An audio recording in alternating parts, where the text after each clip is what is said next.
दोस्तों, आरपीएससी तरंग पे एक बार फिर से आप सभी का बहुत बहुत स्वागत है। मैं आशा करती हूँ कि आप सब एकदम अच्छे होंगे, आपकी पढ़ाई एकदम शानदार जानदार चल रही होगी। तो हम भी यहाँ पे टॉपिक वाइज जो है करंट अफेयर्स को कर रहे हैं। अपनी यहाँ पे फ्री क्लासेस रहती है डेली सुबह 10 बजे। ठीक है, क्लास नंबर आज अपनी 10 है। इसमें हम भारत में विज्ञान और प्रौद्योगिकी वाला टॉपिक कवर करने वाले हैं। ठीक है, तो चलते हैं अपने टॉपिक की तरफ। तो विज्ञान और तकनीकी, ये है अपने जनरेटिव एआई। सबसे पहले जनरेटिव एआई जो है ये क्या है भाई? Generative artificial intelligence. ये है जनरेटिव आर्टिफिशियल इंटेलिजेंस। इसको हिंदी में और बोला है इन्होंने उत्पादक कृत्रिम बुद्धिमत्ता। ठीक है, जनरेटिव उत्पादक हो गया, आर्टिफिशियल हो गया, कृत्रिम बुद्धिमत्ता हो गया, इंटेलिजेंस, ये इसका नाम है। ये क्या है? एक तेज़ी से विकसित हो रहा क्षेत्र है जिससे क्या होगा, हमारे द्वारा जो प्रौद्योगिकी है उसको सृजन और उससे अंतःक्रिया के करके क्या है, क्रांति लाने में हेल्प मिलेगी। नए डेटा और कंटेंट के सृजन की क्षमता के साथ जनरेटिव एआई जो है मनोरंजन एंटरटेनमेंट से लेके क्या है, वित्त, अपने फाइनेंस की जो भी जिस भी टाइप है उसके उद्योगों में व्यापक जो अनुप्रयोग एप्लीकेशन है उनकी संभावना ये रखता है। क्या है? जनरेटिव एआई है। जबकि जो है जनरेटिव एआई में विभिन्न उद्योग और अनुप्रयोगों की दक्षता, उत्पादक को सक्षम करने की क्षमता है। और यह दुरुपयोग स्थायी पूर्वाग्रह, बहिष्करण और भेदभाव के रूप में समाज के लिए हानिकारक भी हो सकते हैं और इसके प्रतिकूल प्रभाव भी उत्पन्न कर सकता है। तो एआई जितना अच्छा है उतना बेकार भी है, ये सब आपको पता ही होगा। नेक्स्ट बात करते हैं इंटरनेशनल स्पेस स्टेशन। क्या है? International space station ISS. ISS पर जाने वाले पहले भारतीय अंतरिक्ष यात्री कौन हैं? तो ये होंगे अपने कैप्टन शुभांशु शुक्ला। कौन होंगे ये? कैप्टन शुभांशु शुक्ला। और ये इंडियन एयरफोर्स जो है आईएएफ, इसके कैप्टन है कौन? ऑफिसर शुभांशु शुक्ला। और जो ये शुभांशु शुक्ला जी हैं, इनको जो नासा है, नासा ने क्या है, एक्जियम मिशन के लिए चुना है। क्या है? एक्जियम मिशन के लिए किसको चुना है भाई? कैप्टन शुभांशु शुक्ला जी को चुना है। क्या है ये? आईएएफ के भारतीय जो वायुसेना है उसके क्या है, कैप्टन है। और ये स्पेस जो है स्पेस एक्स ड्रैगन, क्या है? स्पेस एक्स ड्रैगन जो है स्पेस क्राफ्ट, इसको लेकर के जो है आईएसएस इंटरनेशनल स्पेस स्टेशन में जाएंगे। शुभांशु एक्जियम मिशन जो है 4 के लिए पायलट चुने गए हैं। क्या है? एक्जियम मिशन 4 जो है इसके लिए इनको पायलट चुना गया है। किसको? शुभांशु जी को। और ये आईएसएस पे जाने वाले क्या होंगे? पहले इंडियन होंगे। क्या होंगे? पहले इंडियन होंगे, इसलिए ये इम्पोर्टेंट भी हो जाता है। ये मिशन 14 दिन तक चलेगा। कितने दिन तक चलेगा भाई ये? तो ये 14 दिन तक चलेगा। ये भारत का अंतरिक्ष में पहला मैन्ड मिशन होगा। क्या होगा? पहला मैन्ड मिशन होगा। इस मिशन की कमांड जो है पेगी विट्सन संभालेगी। कौन संभालेगी कमांड? इस मिशन की कमांड जो है पेगी विट्सन संभालेगी। और शुभांशु जी क्या होंगे? इसमें पायलट होंगे। ठीक है, अब हम आगे चलते हैं। Human metapneumo virus. क्या है भाई ये? ह्यूमन मेटान्यूमो वायरस, इसको शॉर्ट में अपने बोला है HMPV। ये क्या हुआ? तो ये जनवरी 2025 के देश के कुछ राज्यों में इस वायरस के लक्षण वाले मरीज पाए गए। और ये एक सामान्य फ्लू के लक्षणों वाला वायरस रोग है। क्या है ये? वायरस रोग है।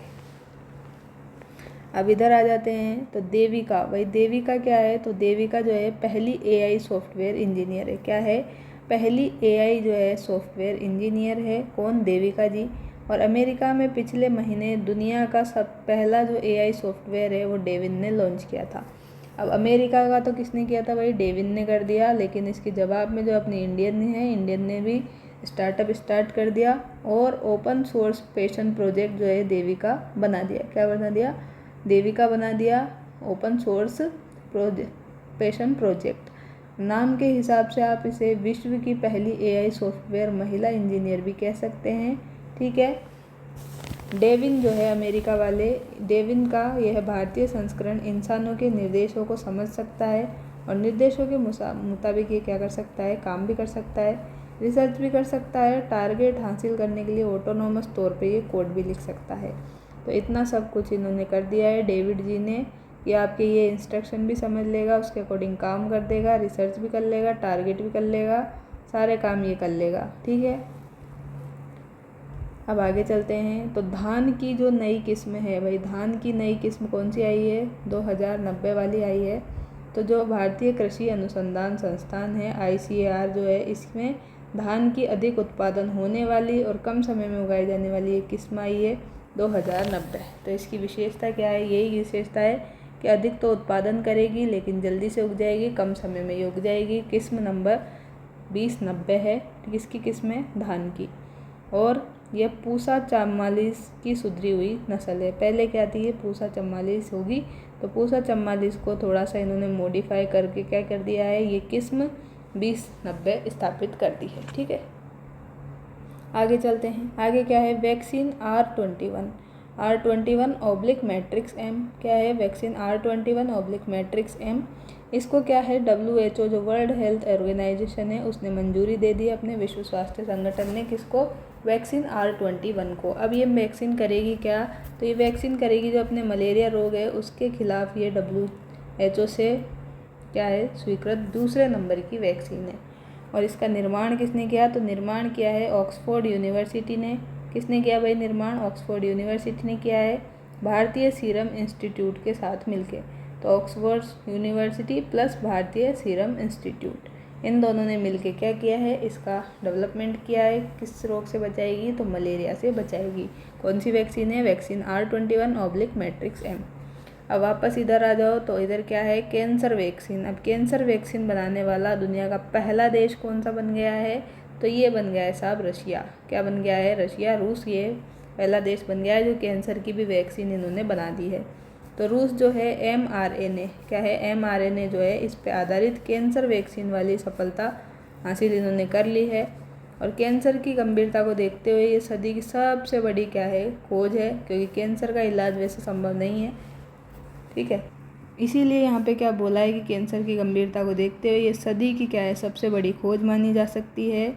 और ये एक पर्सनलाइज्ड वैक्सीन है। ये एक पर्सनलाइज्ड वैक्सीन है जो सिर्फ कैंसर सेल को नष्ट करती है। क्या करती है? ये सिर्फ कैंसर सेल को नष्ट करती है। और भारत ने क्या किया था भाई? तो भारत ने जो है लास्ट ईयर, गत वर्ष, सर्वाइकल कैंसर का टीका डेवलप किया था। तो भारत ने किया था ये पिछले साल सर्वाइकल कैंसर का टीका। और अब की बार ये जो किया है, किसने किया है? तो ये कर दिया है रूस ने। कैंसर पे वैक्सीन बना दी इन्होंने। किसने भाई? रूस वालों ने। ठीक है, आगे चलते हैं। स्वदेशी परम रुद्र कंप्यूटर। क्या है? स्वदेशी परम रुद्र कंप्यूटर। तो ये क्या है? प्रधानमंत्री जो अपने मोदी जी हैं इन्होंने 26 सितंबर 2024 को क्या किया? 3 स्वदेशी परम रुद्र सुपर कंप्यूटर मौसम और जलवायु अनुसंधान के लिए एक उच्च स्तरीय कंप्यूटिंग सिस्टम को लॉन्च किया। और स्वदेशी तकनीक से निर्मित जो है परम रुद्र ये सुपर कंप्यूटर, ये राष्ट्रीय सुपर कंप्यूटिंग मिशन NSM, क्या है? NSM मतलब नेशनल सुपर कंप्यूटिंग मिशन, इसके तहत क्या किया है? इन्होंने इसको डेवलप किया है स्वदेशी तकनीक से। किसको किया है? परम रुद्र सुपर कंप्यूटर को। और इनकी लागत कितनी आई है? तो इनकी लागत आई है लगभग 130 करोड़ रुपए। 130 करोड़ रुपए इनकी लागत आई है। प्रधानमंत्री जी ने वीडियो कॉन्फ्रेंसिंग के जरिए सुपर कंप्यूटरों को राष्ट्र के लिए समर्पित कर दिया है। क्या कर दिया है भाई? वीडियो कॉन्फ्रेंसिंग के जरिए सुपर कंप्यूटर को अपने जो राष्ट्र है, नेशन है, उसके लिए समर्पित कर दिया है। सुपर कंप्यूटर अनुसंधान को बढ़ावा देने के लिए पुणे, दिल्ली और कोलकाता में तैनात किया जाएगा। क्या किया जाएगा भाई? इनको पुणे, दिल्ली और कलकत्ता में इनको तैनात किया जाएगा। किसको? कंप्यूटरों को। ठीक है, सुपर कंप्यूटर्स को। आगे देखें, MVA-BN वैक्सीन। क्या है? MVA-BN वैक्सीन है मंकी पॉक्स, एमपॉक्स जो है अपने रोग है, एमपॉक्स मंकी पॉक्स रोग, उससे बचाव के लिए ये WHO वर्ल्ड हेल्थ ऑर्गेनाइजेशन ने क्या किया? पहली वैक्सीन के रूप में MVA-BN जो है इसको मान्यता दे दी है। 18 वर्ष से अधिक आयु के जो लोग हैं उसको 4 सप्ताह के अंतराल पे 2 वैक्सीन लगाई जाएगी। क्या करेंगे भाई? जो 18 साल से ज़्यादा एज के हैं उनको 4 सप्ताह 4 वीक के क्या है इंटरवल पे, अंतराल पे क्या की जाएगी? 2 वैक्सीन लगाई जाएगी। एक नहीं लगाई जाएगी, 2 वैक्सीन लगाई जाएगी। और ये 82% तक प्रभावी अभी तक पाई गई है। तो ये हमने बात कर ली इसकी। मंकी पॉक्स के लिए कौन सी वैक्सीन? MVA-BN वैक्सीन बनाई है। 18 साल से ज़्यादा जो लोग हैं उनको 4 वीक के इंटरवल पे 2 वैक्सीन लगाएगी। 82% प्रभावी है। एम पॉक्स जो है रोग, ये एक वायरस जनित रोग है, जूनोटिक बीमारी है। क्या है भाई ये? एम पॉक्स एक रोग है जो वायरस से होता है, जूनोटिक बीमारी है। ये भी आ सकता है आपके, तो ये भी आप ध्यान में रखें। अब वापस इधर आते हैं, तो इधर क्या है ये? यूविन। यूविन क्या है भाई? तो ये है केंद्रीय स्वास्थ्य मंत्रालय ने जो देश में महिला और बच्चों के लिए क्या किया है? टीकाकरण का डिजिटल रिकॉर्ड रखने के लिए क्या किया है? अब जो महिलाओं का और बच्चों का टीका किया जाता था उसका डिजिटल रिकॉर्ड रखने के लिए यूविन जो प्लेटफॉर्म है इसको लॉन्च किया गया है। किसके द्वारा? तो केंद्रीय स्वास्थ्य मंत्रालय के द्वारा किया गया है। तो यूविन क्या है? ये आ सकता है एग्ज़ाम में। तो ये है महिला और बच्चों के टीकाकरण के लिए एक प्लेटफॉर्म है जिसमें क्या रखेंगे? तो डिजिटल रिकॉर्ड रखेंगे। पहले क्या होता था, जैसे कोई रजिस्टर होता था उसमें जाके रिकॉर्ड रखा जाता था और वो पुराना हो जाता था तो ख़राब हो जाता था। अब क्या करेंगे? तो सब काम डिजिटलाइजेशन हो रहा है, तो डिजिटल अपने कंप्यूटर लैपटॉप के फ़ोन में ये रखेंगे। ठीक है, तो डिजिटाइजेशन हो जाएगा। इस प्लेटफॉर्म को पायलट प्रोजेक्ट के तौर पे क्या है? देश के प्रत्येक राज्य और केंद्र शासित प्रदेशों के 2 ज़िलों में लॉन्च किया जाएगा। क्या किया जाएगा भाई इसको? Pilot project. पायलट प्रोजेक्ट क्या होता है? मतलब छोटे छोटे जगह पे पहले चला के देखते हैं, फिर उसको बड़े स्तर पे लागू कर देते हैं। तो पायलट प्रोजेक्ट के तौर पे इसको देश के जो 2 ज़िले हैं उनमें देश के तो प्रत्येक राज्य में और केंद्र शासित जो प्रदेश है यूटीज़ हैं उनके 2 ज़िलों में लॉन्च किया जाएगा। इस डिजिटल प्लेटफॉर्म पर जो है हर गर्भवती महिला का पंजीकरण किया जाएगा। जो भी प्रेग्नेंट फीमेल्स हैं उनका, प्रेग्नेंट वुमेन है उनका यहाँ पे रजिस्ट्रेशन किया जाएगा और उसके टीकाकरण का रिकॉर्ड भी यहाँ पे रखा जाएगा। ठीक है, तो यूविन जो है बहुत इंपॉर्टेंट है, यहाँ पे ध्यान में रखें। अब आ गया वापस सुपर कंप्यूटर। इधर भी हमने देखा था सुपर कंप्यूटर, लेकिन ये कौन सा था? स्वदेशी परम रुद्र था। कौन सा था भाई? ये स्वदेशी परम रुद्र था। अब ये सुपर कंप्यूटर कौन सा आ गया? नाम देखो चेंज हो गया, परम गंगा। परम गंगा जो है ये IIT रुड़की ने क्या किया है? डेवलप किया है। ये भी स्वदेशी ही है, तो IIT रुड़की ने इसको डेवलप किया है। और पेटा स्केल सुपर कंप्यूटर जो है परम गंगा, इसको स्थापित किया है। इसकी सुपर कंप्यूटिंग जो है कैपेसिटी वो 1.66 PLOPS है। PLOPS मतलब पेटा फ्लोटिंग पॉइंट ऑपरेशन प्रति सेकंड। क्या है? पेटा फ्लोटिंग पॉइंट ऑपरेशन प्रति सेकंड इसकी फुल फॉर्म है। PLOPS 1.66 इसकी क्या है? कैपेसिटी है PLOPS। परम गंगा को नेशनल सुपर कंप्यूटिंग, क्या है? नेशनल सुपर कंप्यूटिंग मतलब NSM के तहत तैयार किया गया है। इसको भी NSM के तहत तैयार किया गया था। और जो है इसे centre for development of advance computing मतलब CDEC ने क्या किया है? तैयार किया है। IIT रुड़की ने इसके लिए CDEC के साथ मिलकर एक MOU किया था। किसने भाई? IIT रुड़की ने अकेले नहीं बनाया है, तो इन्होंने CDEC जो है अपने centre for development and advance computing इनके साथ में मिलकर एक MOU किया है, समझौता किया है।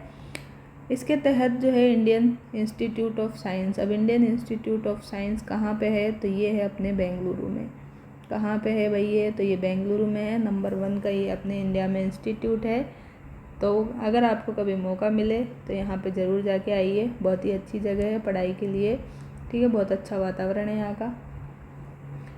तो इंडियन इंस्टीट्यूट ऑफ साइंस जो है इसने सुपर कंप्यूटर परम प्रवेग को इंस्टॉल किया था। इससे पहले यह देश का क्या है? पावरफुल सुपर कंप्यूटर है जिसमें 3.3 पेटाफ्लॉप्स की क्या है? सुपर कंप्यूटिंग कैपेसिटी है। क्या है भाई? इसमें तो कितनी है? 1.66 की है। इसमें है 3.3 पेटाफ्लॉप्स की कैपेसिटी है। नाम क्या है इसका? परम प्रवेग है। डेवलप किया किसने भाई? तो IISc बेंगलुरु ने किया है। और ये वाला किसने किया है? तो ये IIT रुड़की ने किया है। किसके साथ मिलके किया है? तो CDEC के साथ में मिलके इसको डेवलप किया है। किसको? परम गंगा, परम प्रवेग ये हो गया IISc के साथ में, और ये परम रुद्र कंप्यूटर हो गया जो कि क्या है? NSM के तहत इसको बनाया गया है। ठीक है,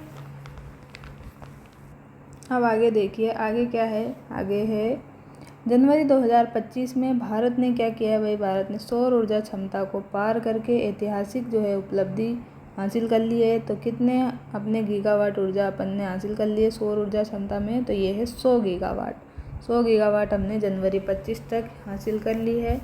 तो भारत जो है 100 गीगावाट स्थापित सौर ऊर्जा क्षमता को पार करने वाला ऐतिहासिक उपलब्धि हासिल की है।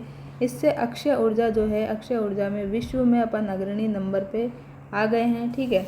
नवीन और नवीकरणीय ऊर्जा मंत्रालय ने ये कहा है कि जो स्वच्छ उपलब्धि है, स्वच्छ और हरित भविष्य के प्रति देश की प्रतिबद्धता का प्रमाण है। यह प्रधानमंत्री मोदी जी ने 2030 तक जो है 500 गीगावाट, अब कितने का टारगेट रखा है भाई, तो अब रखा है 500 गीगावाट का, और 2025 में हम कर चुके हैं कितना, तो 100 गीगावाट का टारगेट पूरा।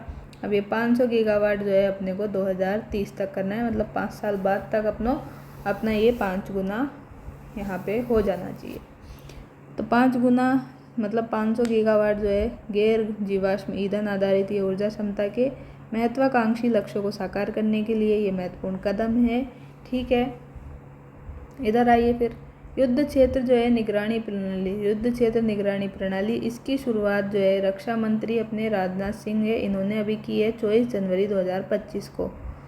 तो कौन सी प्रणाली रहेगी ये युद्ध क्षेत्र निगरानी प्रणाली, ये रहेगी, सॉरी ये तो प्रणाली रहेगी, और इसकी शुरुआत जो है इन्होंने यहाँ पे की है संजय के द्वारा।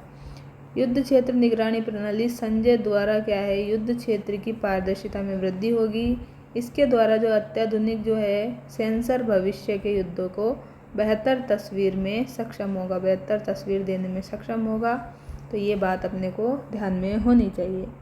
अब आगे आइए, तो ये नाम आता है सुनीता विलियम्स का और बुच विल्मोर का। क्या नाम है, सुनीता विलियम है और बुच विल्मोर है। तो इन्होंने क्या किया, 5 जून 2024 को नासा के बोइंग स्टार लाइनर से क्या है, 5 जून 2024 को नासा के जो बोइंग स्टार लाइनर स्पेसक्राफ्ट है उससे ISS के लिए उड़ान भरी थी। किसने, सुनीता जी ने और बुच विल्मोर ने। अब 13 जून को इनको वापस लौटना था, लेकिन जो है इनका ये ख़राब हो गया था स्पेसक्राफ्ट, कौन सा, बोइंग स्टार लाइनर, तो ये ख़राब हो गया था, इसलिए नासा ने इनको वापस नहीं आने दिया और इनकी वापसी टाल दी थी।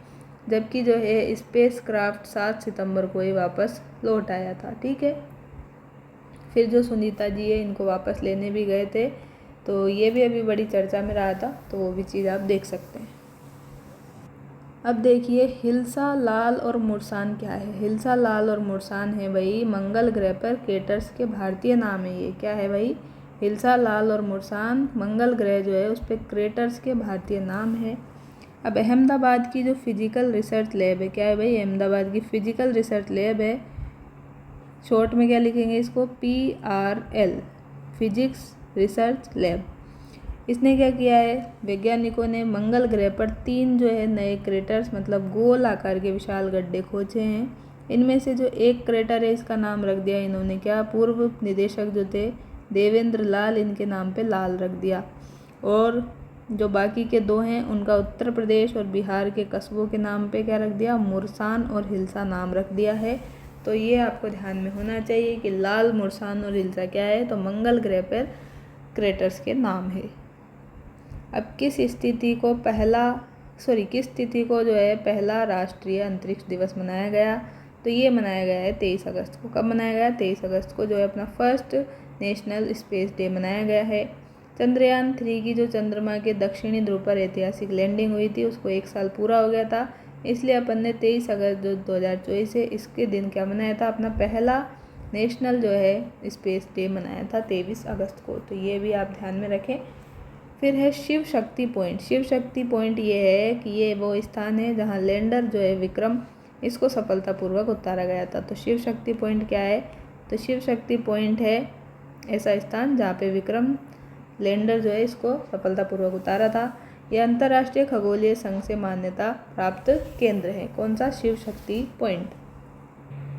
अब बात करते हैं किसकी, तो यहाँ पे देखते हैं नौसेना दिवस। तो नौसेना दिवस कब आता है, तो ये आता है 5 दिसंबर, तो नौसेना दिवस जो है ये 4 दिसंबर को मनाया जाता है, लेकिन इसके एक दिन बाद में जो है 5 दिसंबर 2024 को क्या हुआ, नौसेना दिवस। उड़ीसा के कौन सी जगह भाई, पुरी के ब्लू फ्लैग बीच, कौन सा बीच है, पुरी जो है वहाँ के ब्लू फ्लैग बीच के वहाँ पे ये मनाया गया है नौसेना दिवस। इसमें राष्ट्रपति द्रौपदी मुर्मू भी कार्यक्रम में हिस्सा रही हैं। ठीक है, ये आपको ध्यान में रखना है। नेक्स्ट है INS तुशील। तो INS तुशील क्या है, ये 9 दिसंबर 2024 को रक्षा मंत्री जो राजनाथ सिंह है, इन्होंने अत्याधुनिक युद्धपोत, तो ये याद रखना है कि ये क्या है, एक तरह का ये अत्याधुनिक क्या है, मॉडर्न युद्धपोत है। INS तुशील है जो रक्षा मंत्री राजनाथ सिंह है, इन्होंने क्या किया है, इसको अपनी जो भारतीय नौसेना है उसमें शामिल किया है। यह जलावतरण कार्यक्रम जो है रूस में कालिनिनग्राद में भंतार शिपयार्ड में किया गया। कहाँ पे किया गया भाई ये, तो रूस में ये प्रोग्राम आयोजित किया गया। कहाँ पे, कालिनिनग्राद में भंतार शिपयार्ड में। यह ब्रह्मोस जो सुपरसोनिक क्रूज मिसाइल है उसके सहित कई अन्य हथियारों से लैस है। इसकी स्पीड जो है 30 समुद्री मील प्रति घंटा है। क्या है इसकी स्पीड, 30 समुद्री मील प्रति घंटा है। तो INS तुशील जो है ये आपको ध्यान रखना है क्या, ये अत्याधुनिक युद्धपोत है। क्या है, एक तरह का युद्धपोत है। ठीक है, और इसका प्रोग्राम हुआ कहाँ पे, तो ये हुआ है प्रोग्राम रूस में कहाँ पे, कालिनिनग्राद भंतार शिपयार्ड में किया है। कि कौन गया था अपने यहाँ से, तो ये रक्षा मंत्री जो है राजनाथ सिंह, इन्होंने इसको शामिल किया था। और ब्रह्मोस जो क्रूज मिसाइल है उससे भी ये लैस है, 30 समुद्री मील प्रति घंटा इसकी स्पीड है। नेक्स्ट हम बात कर लेते हैं युद्धाभ्यास की। युद्धाभ्यास जो है ये है SL स्लाइनेक्स जो है 2024, इसका कहाँ पे आयोजित किया गया, तो ये 17 से 20 दिसंबर 2024 को विशाखापट्टनम में श्रीलंका भारत की जो नौसेना है उनके बीच में ये हुआ था। और ये कैंसर वैक्सीन वाला तो हमने देख ही लिया पहले, जो ये रूस में था पहला देश जिसने क्या है कैंसर वैक्सीन बनाई है। रूस ने mRNA आधारित कैंसर वैक्सीन बनाने में हासिल कर ली सफलता। कैंसर की गंभीरता को देखते हुए ये सबसे बड़ी खोज है। एक पर्सनलाइज्ड वैक्सीन है जो कैंसर की सेल को क्या करती है, नष्ट करती है। और हमने भी क्या किया था, पिछले वर्ष भारत ने किया था सर्वाइकल कैंसर का टीका डेवलप। ठीक, अब है युद्धाभ्यास सूर्य किरण। तो सूर्य किरण क्या है, ये है भारत और नेपाल का संयुक्त सैन्य अभ्यास। क्या है ये भाई, भारत नेपाल का संयुक्त सैन्य अभ्यास है। और इसका जो 18वां संस्करण है वो लुम्बिनी के रूपन्देही में हुआ। कहाँ हुई, लुम्बिनी के रूपन्देही में ये आयोजित हुआ है। ठीक है, तो थोड़ी सी बात यहाँ और कर लेते हैं। प्रलय जो है क्या है, प्रलय क्या है, ये है एक सामरिक बैलिस्टिक मिसाइल। क्या है भाई, ये सामरिक बैलिस्टिक मिसाइल है। 8 नवंबर 2023 को ओडिशा के तट पर क्या है, प्रलय सामरिक मिसाइल का सफल परीक्षण किया गया। इसकी जो मारक क्षमता है ये है 500 किलोमीटर। 500 किलोमीटर दूर तक क्या है, ये बैलिस्टिक मिसाइल जो है टारगेट करके किसी चीज़ को उड़ा सकती है। DRDO ने इसको डेवलप किया है। कलगी, अब कलगी क्या है, तो कलगी है एक, ये भी युद्धपोत है। ये क्या है, युद्धपोत है। ठीक है, विध्वंसक पोत है कलगी। इसका अनावरण किसने किया है, तो इसका जो है रक्षा मंत्री राजनाथ सिंह जो है, इन्होंने प्रोजेक्ट 15B, कौन सा है, प्रोजेक्ट 15B कैटेगरी के अंदर गाइडेड मिसाइल डिस्ट्रॉयर के स्टील्स विध्वंसक पोत कलगी का अनावरण किया है। कब किया था, तो ये किया था 28 नवंबर 2023 को ही किया था। फिर 21 नवंबर को क्या हुआ, भारतीय नौसेना ने बालासोर एकीकृत परीक्षण रेंज से पहले स्वदेशी रूप में विकसित नौसेना एंटीशिप मिसाइल का परीक्षण भी कर लिया। अब नेक्स्ट आती है बात INS विंध्यागिरी की। तो INS विंध्यागिरी क्या है, ये है 17 अगस्त 2023 को राष्ट्रपति द्रौपदी मुर्मू ने क्या किया भाई, राष्ट्रपति द्रौपदी मुर्मू ने भारतीय नौसेना की जो अत्याधुनिक युद्धपोत है, क्या नाम है इसका, INS विंध्यागिरी, इसका जलावतरण किया है। क्या किया है, राष्ट्रपति मुर्मू जी ने 13 अगस्त 2023 को जो अपना युद्धपोत है INS विंध्यागिरी, इसका जलावतरण किया है। ठीक है, स्थान कहाँ पे, तो कहाँ पे किया भाई ये, तो हुगली नदी के तट पर कोलकाता में इसको किया गया है, जल के अंदर। ठीक है, इसका अनावरण। खासियत क्या है इसकी, तो खासियत है इसकी ये वायु में भी, एयर में भी, सतह सरफेस में और सतह से नीचे वार करने में भी सक्षम है। ठीक है, ब्रह्मोस मिसाइल इसमें तैनात है। अब है बात महेंद्रगिरी की। तो महेंद्रगिरी जो है क्या है भाई, तो ये एक टाइप का युद्धपोत है। और जो उपराष्ट्रपति है अपने अभी जगदीप धनखड़, इन्होंने मुंबई में नौसेना के युद्धपोत का जलावतरण कब किया, तो ये किया इन्होंने 31 अगस्त 2023 को। तो यहाँ पे तो क्या है, INS विंध्यागिरी का 17 अगस्त 23 को किया द्रौपदी मुर्मू ने। फिर यहाँ पे महेंद्रगिरी का किया है उपराष्ट्रपति जी ने, जगदीप धनखड़ ने मुंबई में किया है ये तो। और ये विंध्यागिरी कहाँ किया था? हुगली नदी के तट पे कोलकाता में। और ये मुंबई में किया है, कब किया? 31 अगस्त 2023 को किया है। यह MDL की ओर से क्या है? नीलगिरी श्रेणी का चौथा और अंतिम जहाज है। ठीक है, अब बात कर लेते हैं इंद्रजाल की। तो इंद्रजाल क्या है? ये विश्व का पहला AI संचालित क्या है? एंटी ड्रोन सिस्टम है। क्या है? विश्व का पहला AI संचालित एंटी ड्रोन सिस्टम है। और इसका विकास जो है भारत में किया गया है, जिसे इंद्रजाल नाम दिया गया है। ठीक है, क्या है भाई इंद्रजाल? तो AI बेस्ड क्या है? एंटी ड्रोन सिस्टम है। और इसको अभी भारत में भी लाए तो इसको नाम रख दिया हमने क्या? इंद्रजाल। इंद्रजाल जो है हैदराबाद की ग्रेनो रोबोटिक्स के द्वारा क्या किया है?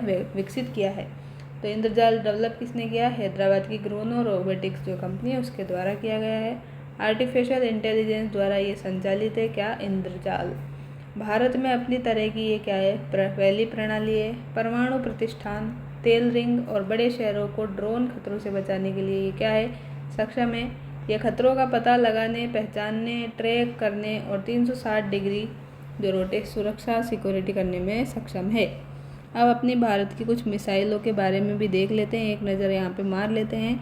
तो सबसे पहले ब्रह्मोस मिसाइल जो कि भारत और रूस के द्वारा डेवलप की गई है और ये दुनिया की सबसे बड़ी सबसे अच्छी क्रूज़ मिसाइल है। इसकी रेंज जो है 290 किलोमीटर है और गति जो है 4.5 मैक है। आकाश जो है ये 700 किलोग्राम वजन की क्या है? मिसाइल है। और ये ज़मीन से हवा में मार सकने में क्या है? सक्षम है। कौन है भाई सक्षम? आकाश 700 किलोग्राम वजन है, ज़मीन से हवा में मार सकता है। ठीक है, अब इसको आप ऐसे भी ध्यान में रख सकते हैं कि जो भाई आकाश नाम का कोई व्यक्ति है उसके क्या है? 700 किलोग्राम वजन है। अब 700 किलोग्राम का जो वजन का व्यक्ति है अगर किसी को ज़मीन से मारेगा तो वो क्या है? आसमान में उड़ जाएगा, तो हवा में मार सकने में ये सक्षम है। इस तरह से आपको ये मिसाइल ध्यान में रह जाएगी। और ये 25 किलोमीटर की रेंज में किसी भी उड़ती हुई चीज़ को मार सकती है।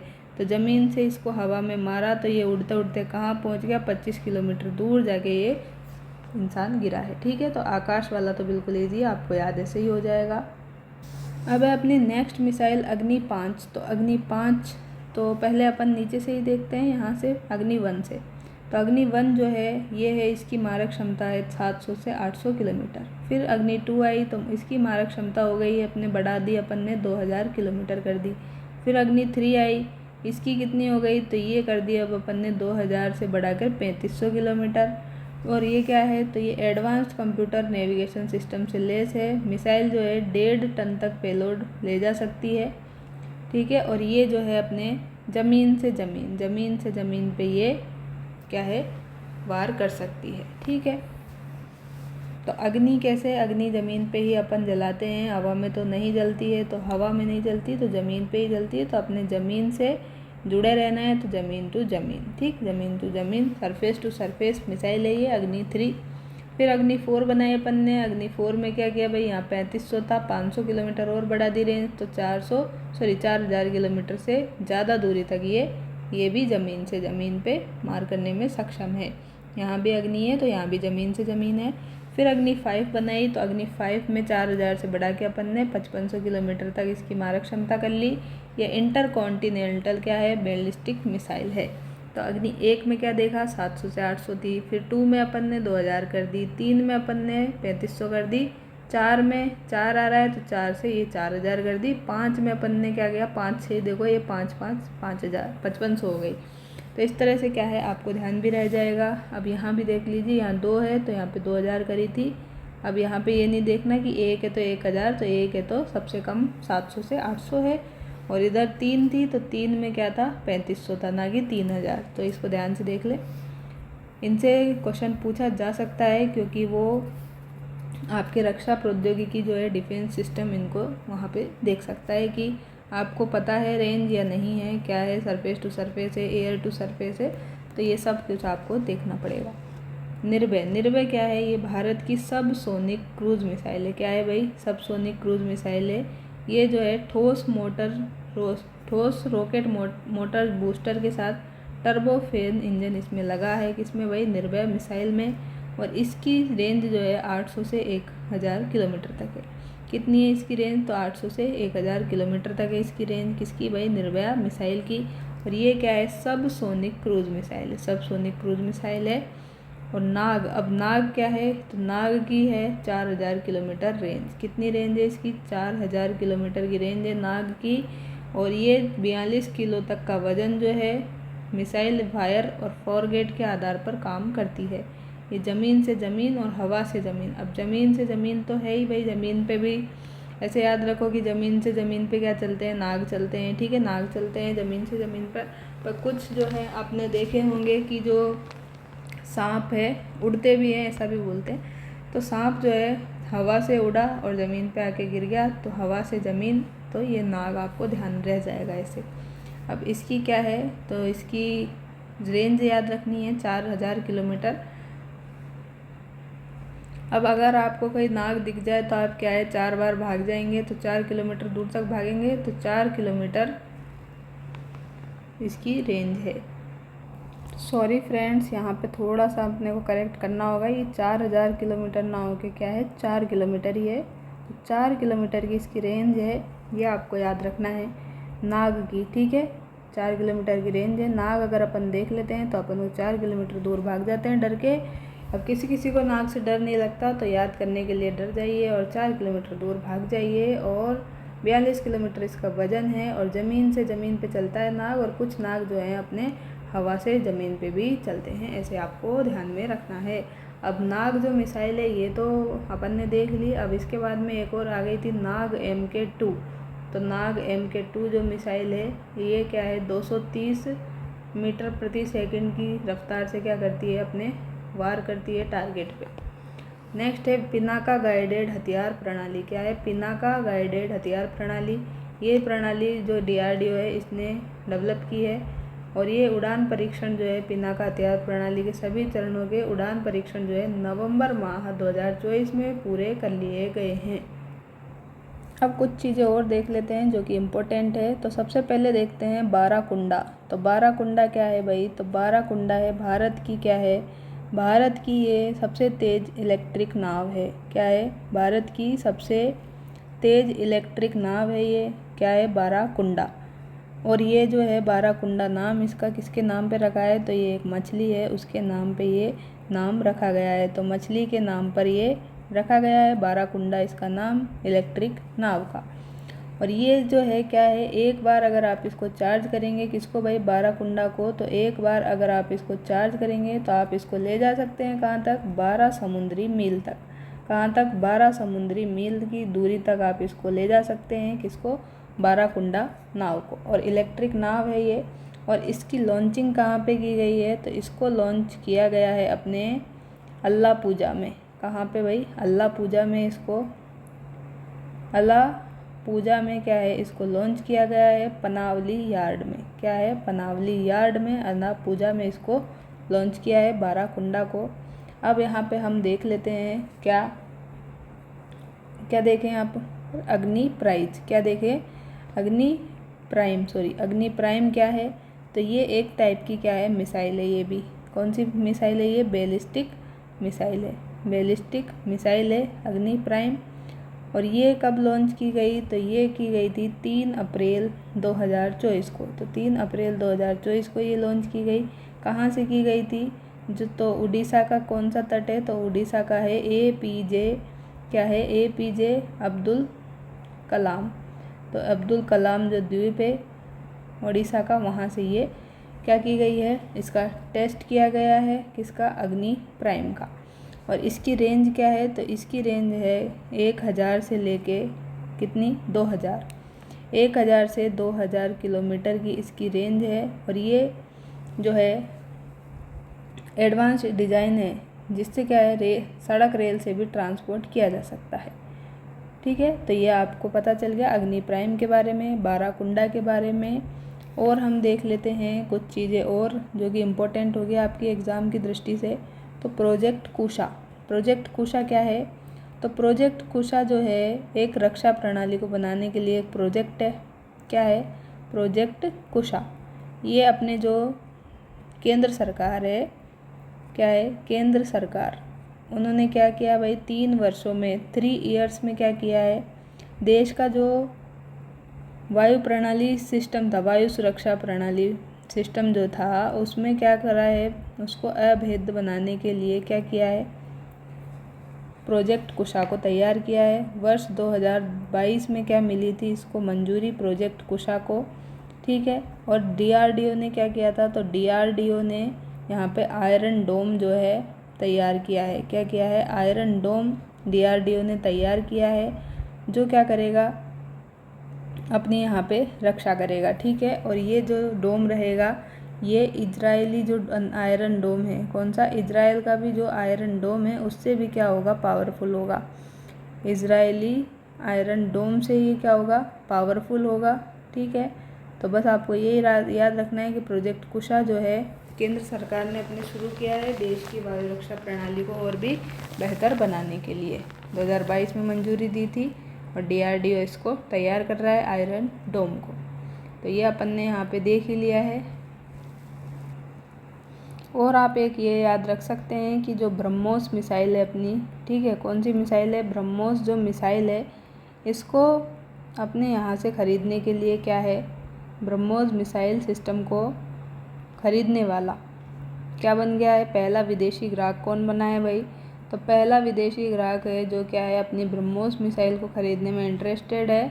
तो ये कौन सा देश है, तो ये है आपके लिए फिलीपींस।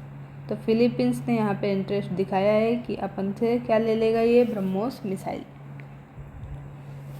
तो इसी के साथ जो है अपनी ये वाली क्लास एंड होती है। अगर आपको, मैंने मेरी तरफ से जो है सारी भी चीज़ें आपको कंप्लीट करवा दी है। अगर आपको कुछ नई चीज़ें मिले तो आप नोट कर सकते हैं, इसमें कोई बुराई नहीं है, ठीक है। तो आज की क्लास में इतना ही रखते हैं, मिलते हैं नेक्स्ट क्लास में। अगर आपको क्लास अच्छी लगी हो तो आप कमेंट लिख सकते हैं, ठीक है, और एक वीडियो को लाइक भी कर सकते हैं। तो थैंक यू फॉर वॉचिंग, मिलते हैं नेक्स्ट वीडियो में, तब तक के लिए thank you, take care, bye bye.